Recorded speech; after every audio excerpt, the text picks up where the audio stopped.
আমার পড়ালেখা করতে একদমই ভালো লাগে না। আমি যদি প্রিন্সিপাল হতাম তাহলে সবাইকে বলে দিতাম আজকে তোমাদের ছুটি।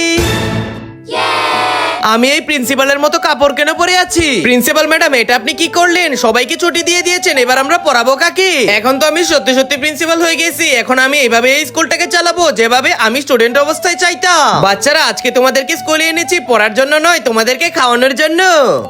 আয় হায়, প্রিন্সিপাল ম্যাডাম আপনি ঠিক আছেন তো? কিন্তু এক মিনিট, এটাই তো সেই ম্যাডাম যে আমাকে মেরেছিল অনেক। আমাকে মেরেছিলে তাই না? বলো না ম্যাডাম, আপনার কি হয়েছে? পুরা ক্লাসে আমাকে মেরে তুমি মজা নিয়েছিলে তাই না? এবার তোমাকে আমি জোকার বানিয়ে দিব। এটা আমাকে কি বানিয়ে দিল? এবার তোর থেকে আমার প্রতিশোধ নেওয়া বাকি আছে। আমাকে মুরগি বানিয়েছিলি তাই না? সারাদিন মুরগি হয়ে থাকবে। এবার তোকে আমি অন্য কিছু না, বাদর বানিয়ে দিব। আর তুই সেই না যে আমাকে অনেক অনেক অনেক মারতি। প্লিজ আমাকে ছেড়ে দাও। এই স্কুলে এটা কে এসেছে সানগ্লাস পরে আমাকে অপমান করে কথা বলা? এবার তোকে আমি হাতি বানিয়ে দিব। ওকে তো হ্যাঁ, আরে কে আমাকে হাতি বানিয়ে দিল? প্রিন্সিপালের ছেলে। আমার এই আল্লাহর ঘরটিকে ভালোবাসছে, লাইক সাবস্ক্রাইব করে দাও।